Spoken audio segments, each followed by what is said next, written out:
이번 사연은 재산은 독식하고 일은 둘째 며느리인 쓰니님의 어머니에게 모두 떠넘기던 큰아빠와 큰엄마를 남편과 함께 응징해 주었다는 따님의 사연인데요. 함께 보시겠습니다. 사연 시작 전에 좋아요, 구독 부탁드리겠습니다. 채널에 큰 힘이 됩니다. 저는 올해로 딱 30살, 결혼 2년차의 직장인입니다. 둘만의 삶을 즐기고 준비된 마음으로 부모가 되어야겠다는 생각에 내년쯤 아이를 갖자고 남편과 계획을 했어요. 지금의 남편을 만나게 된 곳은 제가 살고 있던 오피스텔 건물 내에 있는 헬스장이었습니다.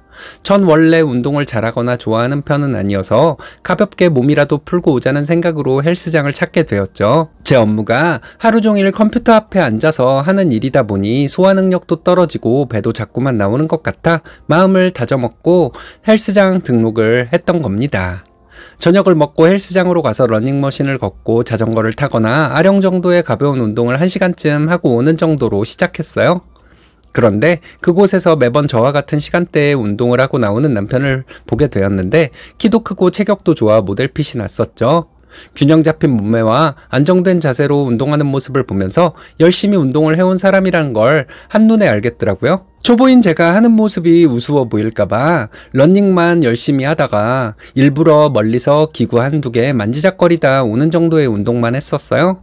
제가 한 번씩 운동을 빠진 적이 있어서 확실하지는 않지만 제 눈에 남편은 하루도 빠지지 않고 운동을 하는 성실한 사람인 것 같았습니다.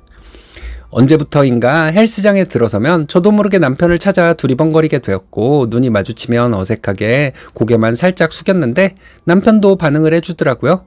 그렇게 다닌 지 5개월이 되어갈 때쯤 헬스장에 있던 기구 앞에서 한참을 망설이고 있었는데 남편이 운동하는 법을 알려주겠다고 하더군요.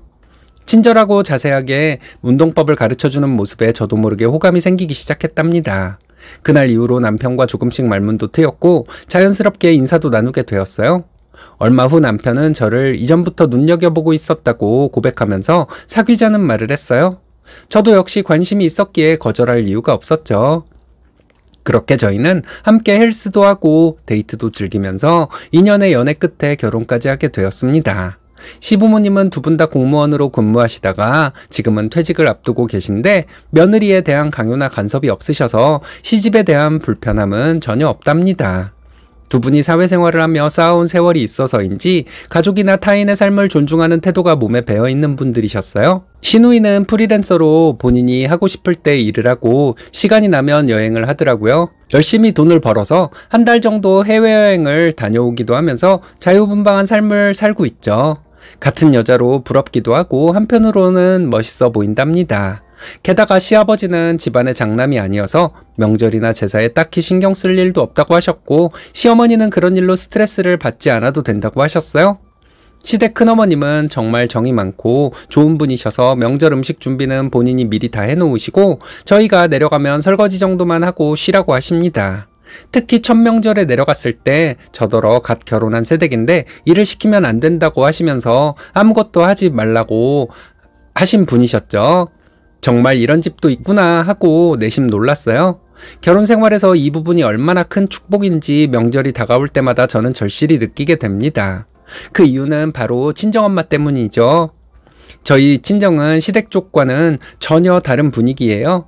친정엄마는 결혼한 지 수십 년이 지난 지금도 여전히 큰댁에 가셔서 제사 음식과 명절 차례 음식을 준비하느라 고생하고 계시거든요.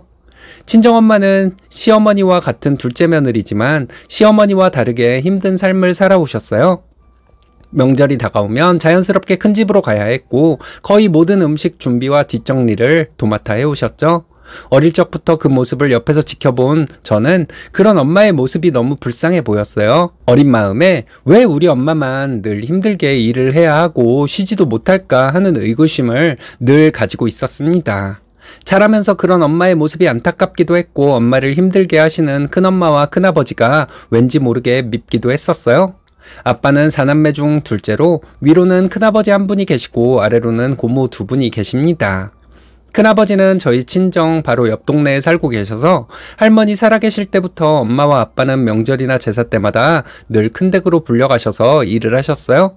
고모들은 모두 타 지역으로 시집을 가셨고 처음에는 할아버지나 할머니 제사 때 가끔 오셨었는데 지금은 아예 발걸음도 안 하십니다. 큰엄마는 겉으로는 평범하고 인자해 보이지만 생각보다 깐깐하시고 잔소리가 굉장히 많으세요. 어린 제 눈에 명절이나 제사 때가 되면 힘든 일은 늘 엄마가 하고 계셨어요.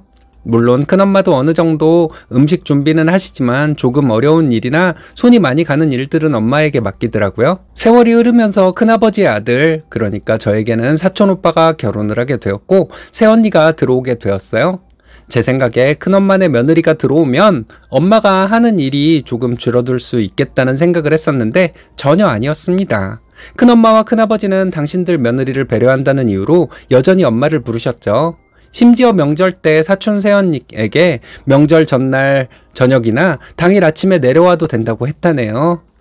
직장 다니면서 힘들 텐데 천천히 오라고 말이죠.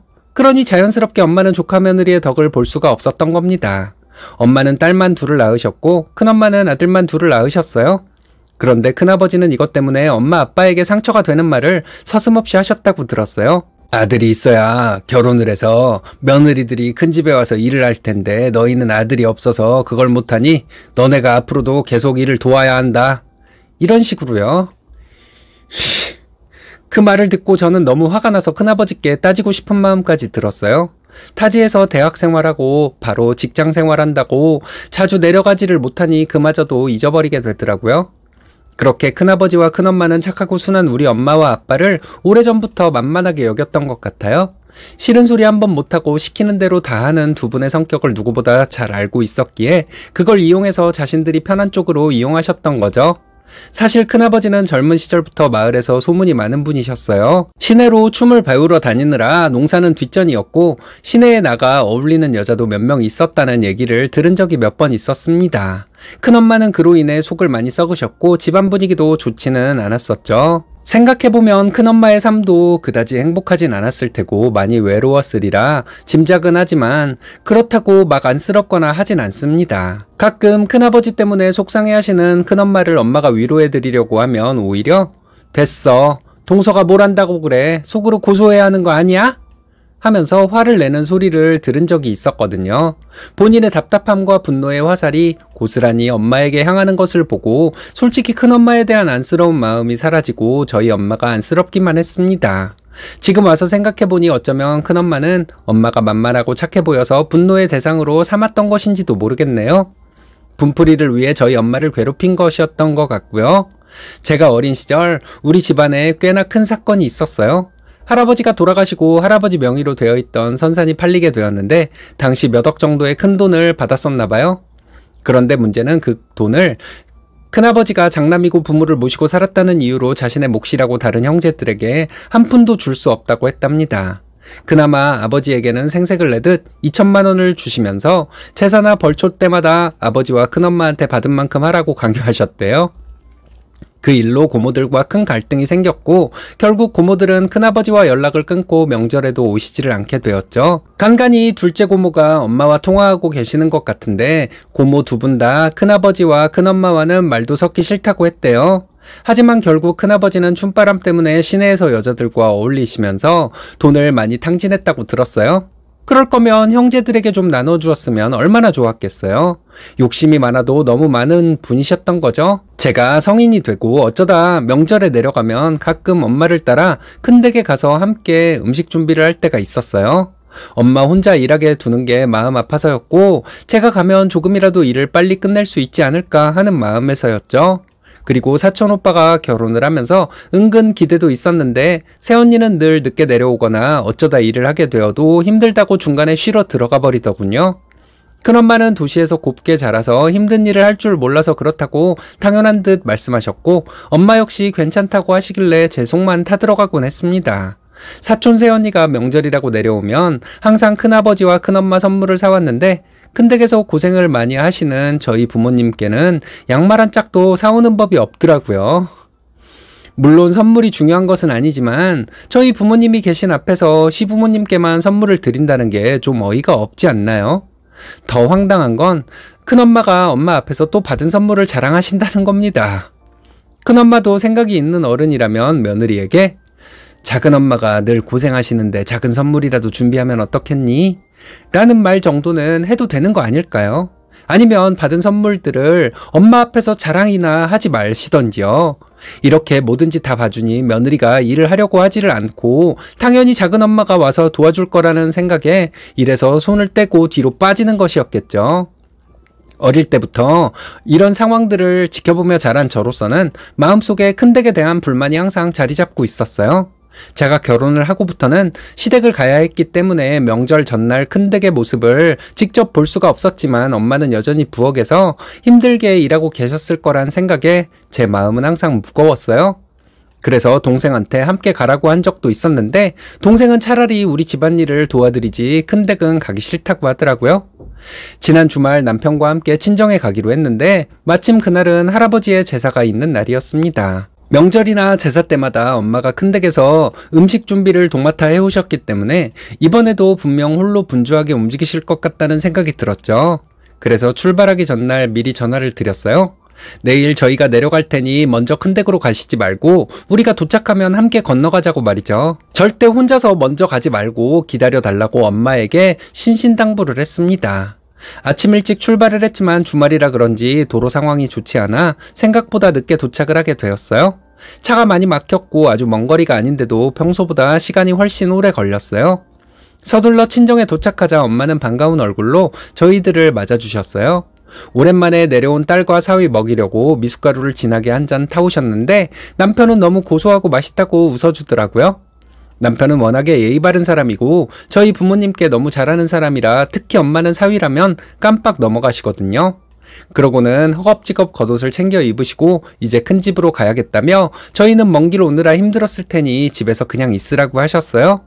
제 눈에 엄마는 큰댁의 눈치를 보는 듯 조급해 보였고 마치 누가 뭐라 하기라도 할까봐 불안한 듯 안절부절 못하시던 모습이셨습니다. 그 모습을 보자 괜스레 마음이 짠해서 엄마의 손을 붙잡고 말했어요. 엄마, 괜찮아. 우리도 함께 가면 되니까 서두를 필요 없고 눈치도 볼 필요 없어. 조금 늦는다고 제사 음식 준비 못하는 것도 아닌데 뭘. 제가 이런 식으로 말했는데 그 말을 들은 엄마는 순간 멈칫하시더니 사실은 이미 아침 일찍 큰댁에 다녀오셨다고 털어놓으시는 겁니다. 아침 일찍 혼자 건너가 음식 재료 손질과 몇 가지 준비를 미리 해두고 잠시 집으로 돌아오셨던 거였어요. 아무래도 저희가 내려가면 늦어질 것 같아서 미리 다녀온 것 같더라고요. 그 말을 듣고 보니 가슴이 답답하고 화가 나서 저도 모르게 눈물이 나더라고요. 못된 큰엄마에 대한 분노가 치밀기도 하고 그런 엄마가 답답하기도 해서 가슴이 콱 막히는 것 같은 느낌이었습니다. 호흡곤란까지 오더라고요. 암튼 남편도 함께 가서 큰댁에 인사도 드리고 일을 도와드리겠다고 셋이 함께 큰댁으로 건너갔습니다. 그런데 큰댁에 도착하자마자 예상대로 분위기가 싸늘하더군요.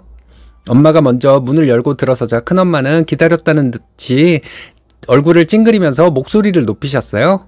지금 시간이 몇 시인데 이제 와. 아직 해야 할 제사 음식이 산더미인데 재료만 준비하면 다 되는 거야? 그 말에 큰아버지도 거들며 아까 가더니 이제야 오면 어떡해. 시열은 제사보다 자식이 우선이야? 하고 고함을 지르시더라고요. 엄마는 조용히 죄송해요 라는 말을 겨우 꺼내시는데 말도 안 되는 상황에 저는 더 이상 참을 수가 없었습니다. 엄마가 뭘 잘못했다고 사과를 해.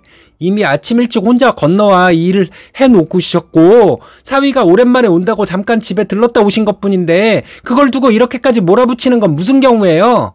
큰아빠 큰엄마는 기본도리도 몰라요? 경우도 몰라요? 그리고 엄마가 이 집에 일하는 식모예요?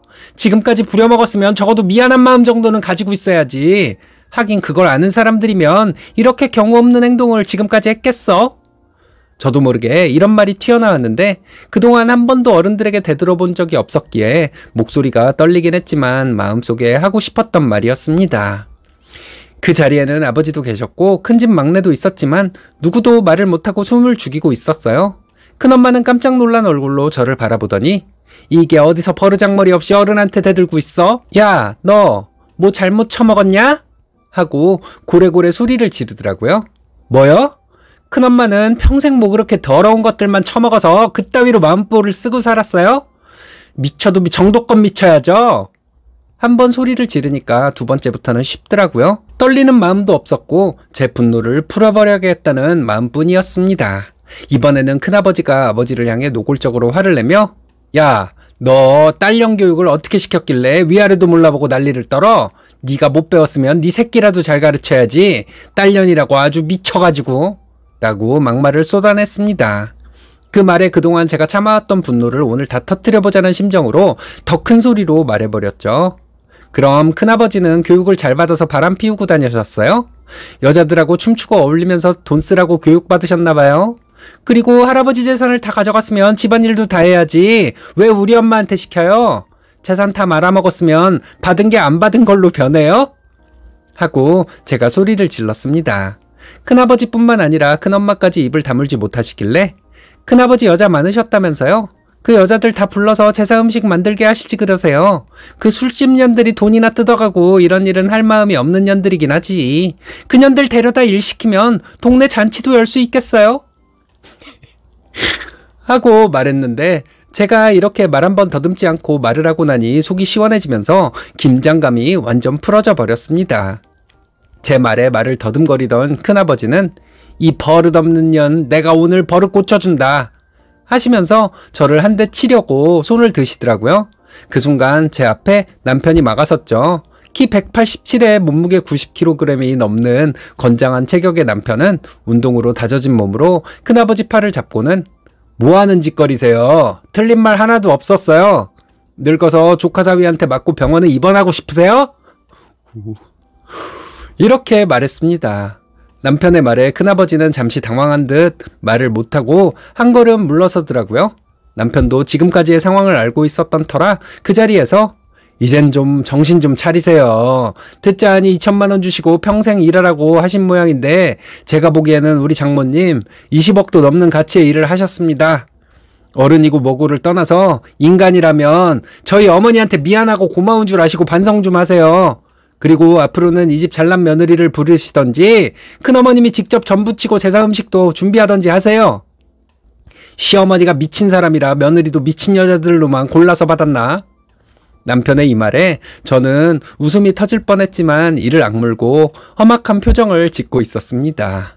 그 말에 아무도 반박하지 못했고 큰아버지는 씩씩거리며 집에서 나가버리셨고 큰엄마는 멍하니 서 있기만 하셨어요. 남편은 아직도 분이 풀리지 않은 듯 말하더군요.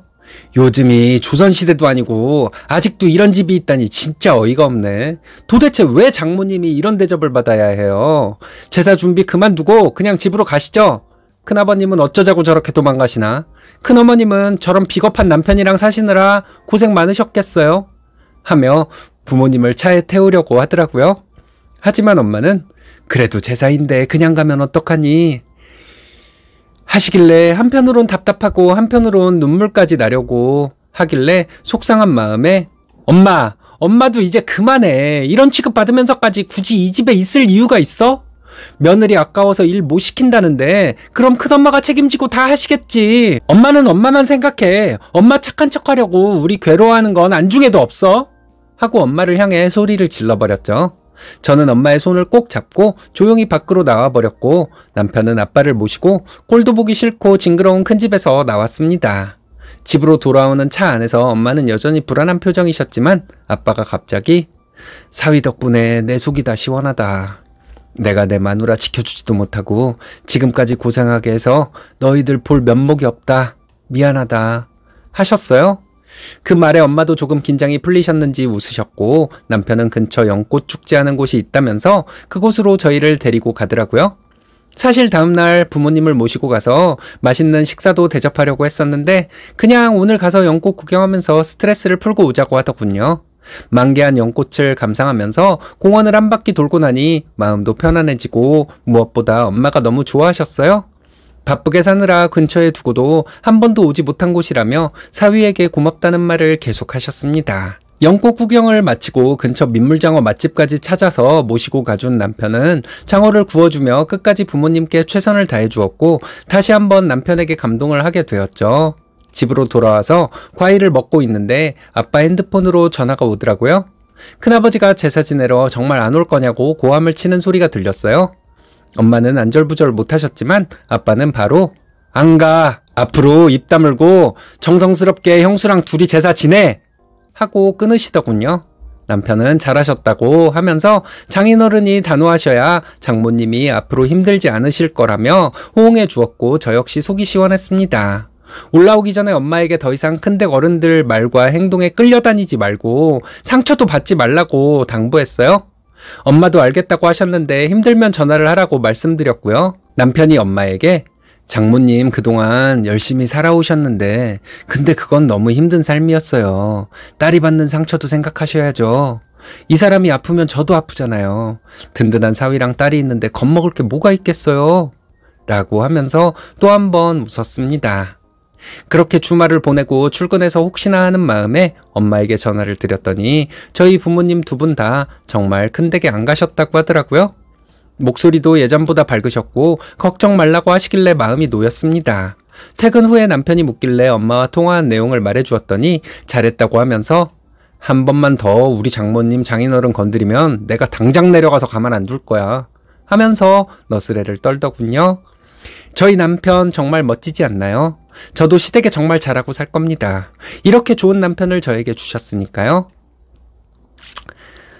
네, 딸과 사위 정말 멋지십니다. 근데 딸과 사위에게 하극상이라는 짐을 짊어지게 만든 쓰니님 부모님은 좀 별로네요.